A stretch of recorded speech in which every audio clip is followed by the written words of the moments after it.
আসসালামু আলাইকুম প্রিয় দর্শক, আশা করি সকলেই ভালো আছেন। আজকে আপনাদের সঙ্গে আলোচনা করব ঘুমের সময় মুখ দিয়ে লালা ঝরার বিষয়টি নিয়ে।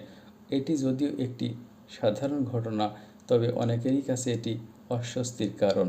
এটি সাধারণত তাদেরই হয় যাদের মুখ দিয়ে নিঃশ্বাস নেওয়ার অভ্যাস রয়েছে এবং লালার স্বাভাবিক প্রবাহ নিয়ন্ত্রণে কিছুটা ব্যাহত হয়। তবে এর স্পেসিফিক কিছু কারণ রয়েছে, যেমন মুখ দিয়ে নিঃশ্বাস নেওয়া। সাধারণত যাদের নাক বন্ধ তারাই মুখ দিয়ে নিঃশ্বাস নেয় এবং এই সমস্যাটি হয়। ঘুমের ভঙ্গিতে পরিবর্তন হলেও এ ধরনের সমস্যা হতে পারে, যেমন যারা পাশ ফিরে অথবা উপর হয়ে ঘুমায় তাদের ক্ষেত্রে এই সমস্যাটা বেশি হয়। অতিরিক্ত লালা উৎপাদন হয় যাদের ক্ষেত্রে তাদের এই সমস্যাটি হতে পারে। সাধারণত গ্যাস্ট্রিক অ্যাসিডিটির সমস্যা বা জার্ড এর সমস্যা যাদের রয়েছে তাদের ক্ষেত্রে এই সমস্যাটা বেশি হয়।